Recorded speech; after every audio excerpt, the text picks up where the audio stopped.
Sama dengan teka-teki seseorang memegang telur ayam lalu ditanya, telur ini pecah atau tidak?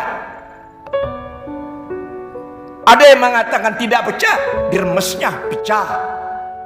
Ada yang mengatakan pecah, tidak diremesnya, jadi tidak pecah. Itu mungkin, itu namanya qabda Tuhan, genggaman Tuhan. Kita di dalamnya, dalam qabda Tuhan ini, mau dipencet atau tidak itu urusan Tuhan. Kita seperti telur dalam genggaman. Sifat hayat tidak bertakluk kepada apapun. Hanya sifat hayat ini dinamakan sifat idrak.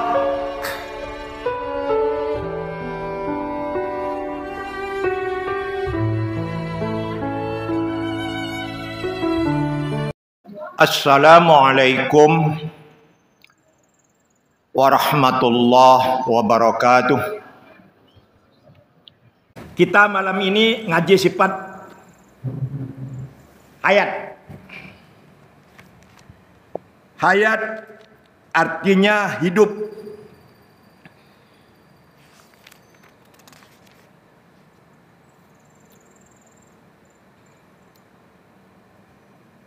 Lawannya maut. Maha hidup, lawannya mati.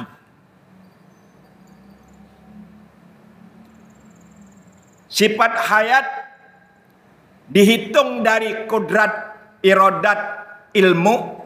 Hayat adalah sifat nomor 4 dari 7 sifat yang tergolong sifat ma'ani. Sehingga sifat ma'ani itu kodrat, irodat, ilmu, hayat, sama, basor, kalam, ada 7. Jika dari awal saya berbicara wujud adalah sifat nafsiyah.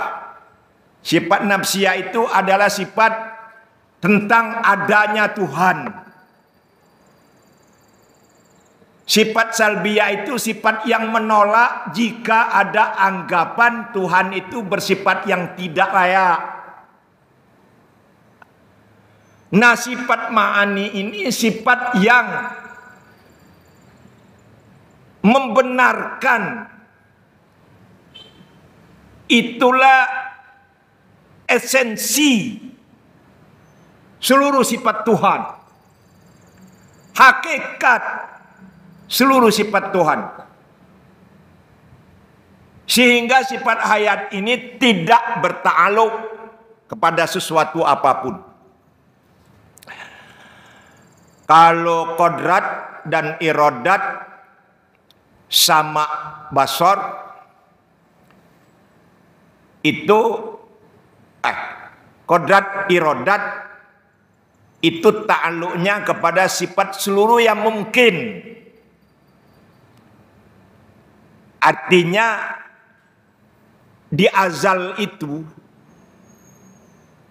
Tuhan bisa menciptakan yang ada atau bisa tidak menciptakan. Itu menurut anggapan kita.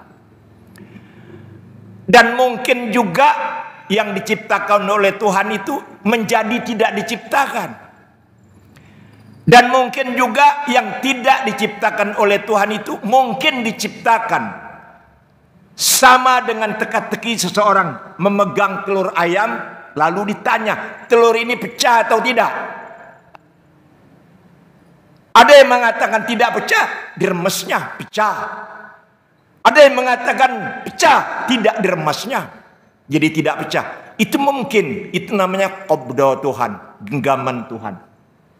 Kita di dalamnya, dalam qabda Tuhan ini, mau dipencet atau tidak itu urusan Tuhan. Kita seperti telur dalam genggaman. Sifat hayat tidak bertakluk kepada apapun. Hanya sifat hayat ini dinamakan sifat idrak. Sifat idrak ini idrak daroka, yadruku, yadroku, artinya tanggap. Tanggap itu kalau ada sesuatu dia langsung mengecamkan, langsung mentindaklanjuti. Ada bencana, panitia tanggap darurat langsung berbuat sesuatu. Apa yang dibutuhkan oleh masyarakat dengan pengalaman. Perahu karet kek, tenda kek, apa gitu, pengungsian kek, apa gitu, alat berat untuk menggali yang terkubur. Itu dilakukan oleh orang tanggap darurat. BP apa? Badan Penanggulangan BPBD.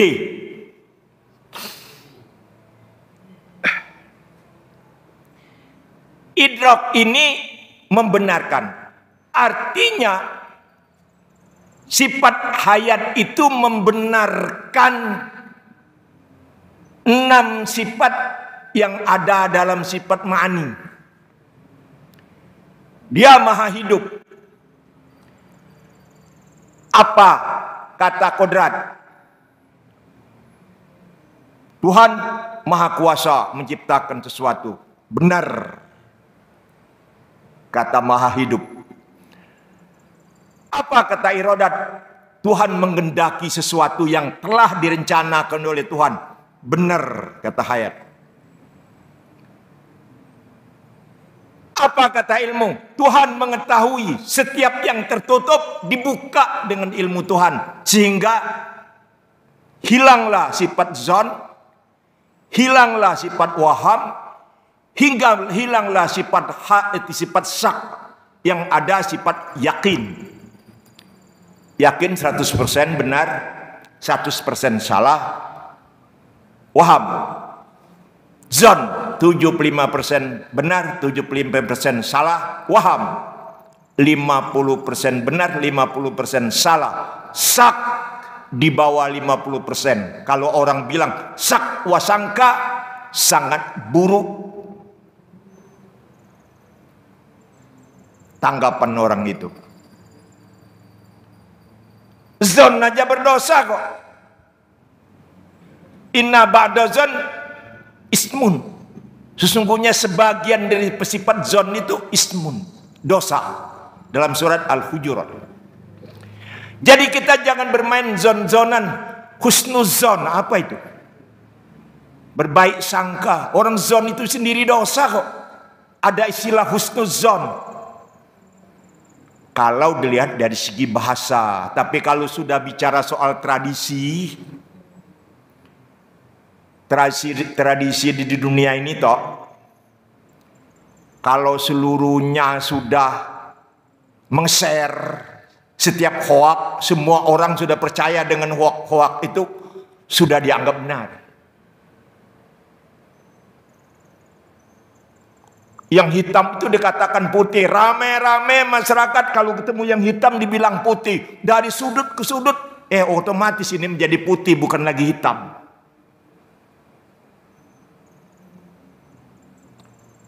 Jadi kebenaran sekarang bukan kembali kepada hakikat lagi. Sudah menjadi tradisi yang anggapan masyarakat bagaimana? Husnuzon udah nggak ada yang membenarkannya lagi. Udah terus saja berbicara husnuzon. Pak Ustadz, siapa yang benarin bahasa itu? Kalau Pak ya Pak lah, kalau Ustadz ya Ustadz lah, jangan digabung jadi satu. Tapi Omah Irama sudah seluruh dunia sudah menyanyikan, Pak Guru, ini apa lagunya? Lupa. Kalau guru-guru aja lah, jangan Pak. Orang ketika manggil Gus Dur, Pak Gus Dur, kamu tuh kalau manggil Gus jangan lagi Pak lah katanya. Cukup aja Gus katanya. Tapi sudah menjelma di dalam masyarakat yang begitu tidak ada yang benarin lagi. Jadi sifat hayat ini membenarkan apa yang dikatakan oleh kudrat, irodat, ilmu, sama, basor. Dibenarkan oleh Tuhan. Dibenarkan oleh sifat hayat. Hayat tidak berhajat kepada yang 6 ini. Sifat hayat tidak bertakluk, tidak berhajat kepada 6 sifat ini walaupun saudara dia. tapi dia cuma membenarkan. Sama seperti ada orang yang nginap di rumah kita, orang kaya raya nginap di rumah kita. Kita tidak minta jaminan makan kepada dia, tapi kita membenarkan bahwa dia kaya. Tapi tetap tanggung jawab kita untuk menjamin kehidupannya. Kalau di bulan puasa dia nginap di rumah kita, maka kita wajib keluarkan fitrahnya, walaupun dia kaya. Bukan kita hendak bergantung kepada dia, lo kaya sekalian deh bayarkan fitrah kami, kata tuan rumah. Enggak. Tuan rumah yang membayarkan fitrahnya karena dia tamu. Itu kira-kira realitas kehidupan kita sehari-hari kalau diterapkan. Hayat tidak bertakluk kepada kodrat, irodat, ilmu, sama, basor. Walaupun saudara dia, tapi kodrat membenarkan tentang apa yang dilakukan oleh sifat kodrat, irodat, ilmu, sama, basor.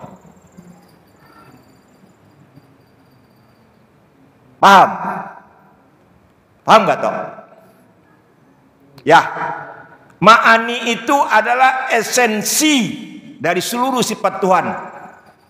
Hakikat.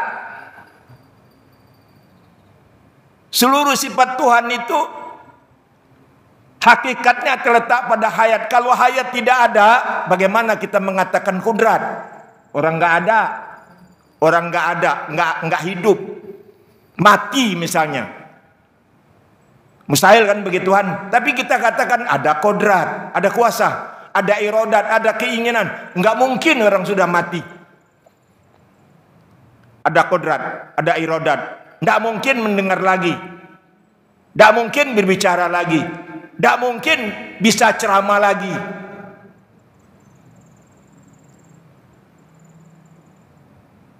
Nyambung belum? Dah. Dalil sifat hayat ini kita ambil dalam surat Al-Baqarah ayat 255. A'udzubillahi minasyaitonirrajim.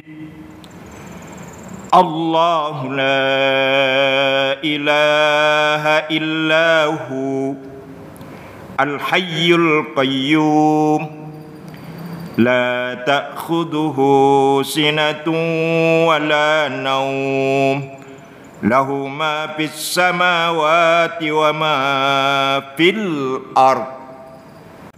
Allah, tidak ada Tuhan yang berhak disembah melainkan Dia yang maha hidup, yang terus-menerus mengurus makhluknya, tidak mengantuk, tidak tidur. Miliknya apa yang ada di langit dan apa yang ada di bumi dan sesuatu di antara keduanya, langit dan bumi. Dia yang mengurus karena Dia hidup dan Dia yang menghidupkan. Allah Maha Hidup, Dia yang menghidupkan alam semesta, setiap yang bernyawa. Dan tidak semuanya yang hidup bisa berbuat. Tidak semua yang hidup bisa mendengar. Tidak semua yang hidup berpengetahuan. Tidak bisa semua yang hidup berkehendak dan berkuasa. Enggak. Pohon hidup, dia enggak punya ilmu.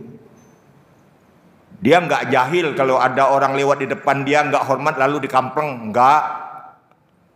Ada orang yang jahil merokap kalau ketemu dia digesek-gesek, dikampak-kampakin, dia enggak marah, diem dia. Orang dia enggak bisa berbuat apa-apa. Hidup dia. Sebab kalau dia mati kan kering.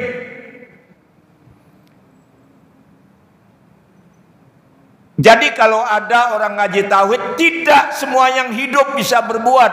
Benar kata hayat Tuhan. Benar.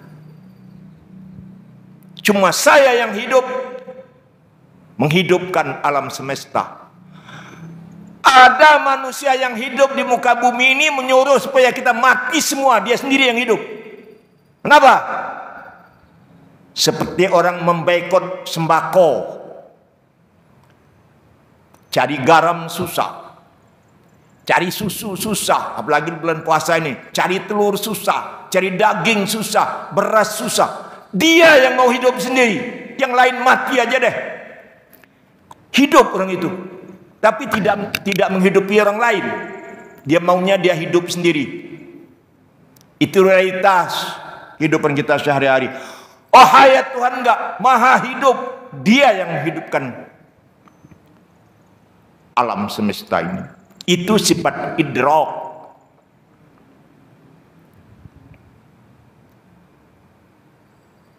Lalu bagaimana acting sifat hayat ini?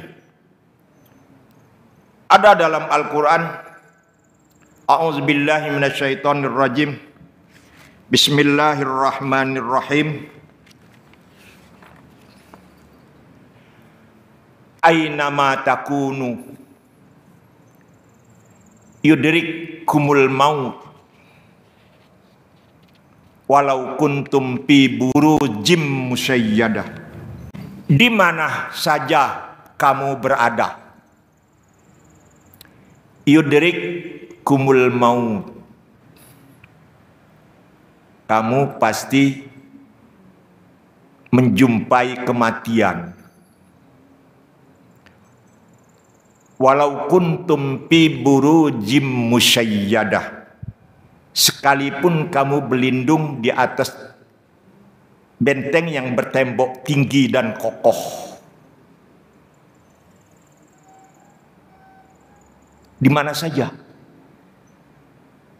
Karena Tuhan Maha Hidup, Maha mengetahui, Maha melihat di mana keberadaan kita. Dan di azal, di lauhul mahfuz, umur kita sudah ditakar, rezeki kita sudah diukur. Wa ma taskutu min waraqatin illa ya'lamuha, daun kering yang gugur pun atas pengetahuan Tuhan. Wala habbatin fi zilumatil ardi, walaupun biji-bijian yang jatuh di dalam kegelapan bumi. Wala ratbin, juga biji-biji yang masih basah. Kurma basah disebut apa? Rotop. Jadi kalau rotop itu kurma basah.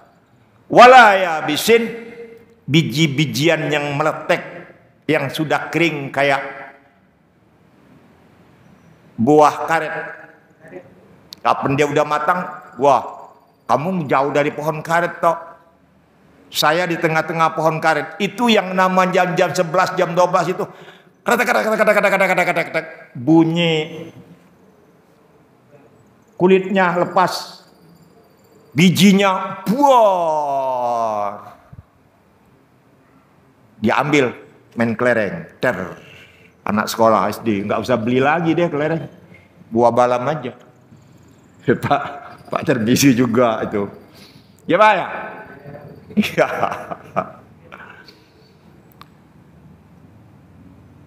Itu illa fi kitabim mubin, sudah tercatat semua di lauhul mahfuz.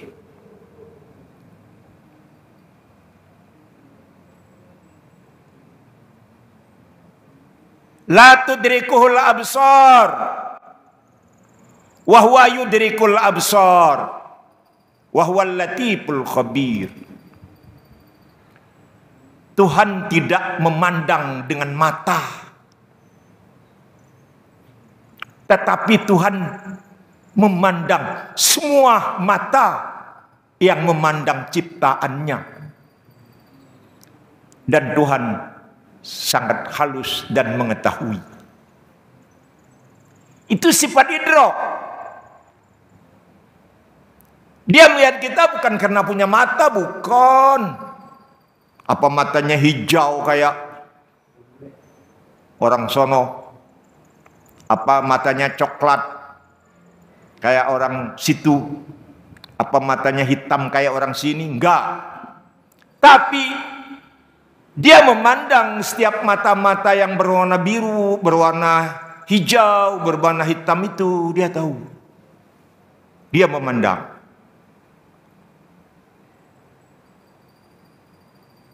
Itu dalam kandungan sifat hayat. Dia hidup, maha hidup, dia menghidupi. Kalau kita baca ayat Al-Quran yang terdapat di dalam surat Al-Baqarah, di dalam ayat 259 itu, A'udzubillahi minasyaitonirrajim. Au kalladzi marra ala qaryatin wa hiya khawiyatun ala urushiha ila akhiril hayat. Atau seperti orang yang melewati suatu negeri yang bangunan-bangunannya telah roboh hingga menutupi reruntuhan atap-atapnya. Dia berkata, bagaimana Allah menghidupkan kembali negeri yang sudah runtuh ini setelah hancur berkeping-keping? Lalu Allah mematikannya, orang itu, selama 100 tahun. Ini sama dengan surat Al-Kahfi. Kemudian membangkitkannya, menghidupkannya kembali. Lalu Allah bertanya setelah dia hidup lagi itu, berapa lama engkau tinggal di sini? Orang itu menjawab, aku tinggal di sini sehari atau setengah hari. Lalu Allah berfirman, tidak, engkau telah tinggal di sini 100 tahun. Lihatlah makanan dan minumanmu yang belum berubah, tetapi lihatlah keledaimu yang telah menjadi tulang belulang. Itu hidupnya Tuhan. Dia menghidupkan dan mematikan. Dia menghidupkan orang yang sudah mati ribuan tahun, ratusan tahun. Orang yang mati itu enggak terasa. Dia hanya mengatakan sehari atau setengah hari. Demikian juga ibu bapak Nabi Muhammad sallallahu alaihi wasallam ketika Nabi diangkat menjadi rasul dan berziarah ke makam bapak dan ibunya, dihidupkan oleh Tuhan. Nabi Muhammad sallallahu alaihi wasallam sujud dan kedua orang tuanya mengucapkan dua kalimat syahadat. Demikian juga Maryam, Nabi Isa berziarah. Bu, bangun katanya. Padahal Maryam itu sudah mati berapa tahun. Bangun Siti Maryam, ada apa nak? Saya mau nanya bu, bagaimana sakitnya ketika Tuhan mencabut nyawa itu. Sampai sekarang masih terasa sakitnya sah katanya. Sudah puluhan tahun terkubur, masih terasa sakitnya. Subhanallah, walhamdulillah. Bapak-bapak, demikian pengajian kita pada saat ini. Bapak-bapak, saya harapkan nyambung sehingga diskusi kita jelas. Pak Haji Termizi, kakak saya, minta maaf ya. Allahumma sholli wa sallim ala sayyidina Muhammad wa ala ali sayyidina Muhammad. Subhanakallahumma wa bihamdika asyhadu an la ilaha illa anta astaghfiruka wa atubu ilaik. Rabbi yasir wa la tu'assir, Rabbi tammim bil khairi ajma'in, adada kulli harfin kutiba au yuktabun abadal abidin wa dahrud dahirin. Rabbana atina fid dunya hasanah wa fil akhirati hasanah wa qina azabannar birahmatika ya arhamar rahimin. Farrij 'alal muslimin walhamdulillahi rabbil alamin. Wassalamualaikum warahmatullahi wabarakatuh.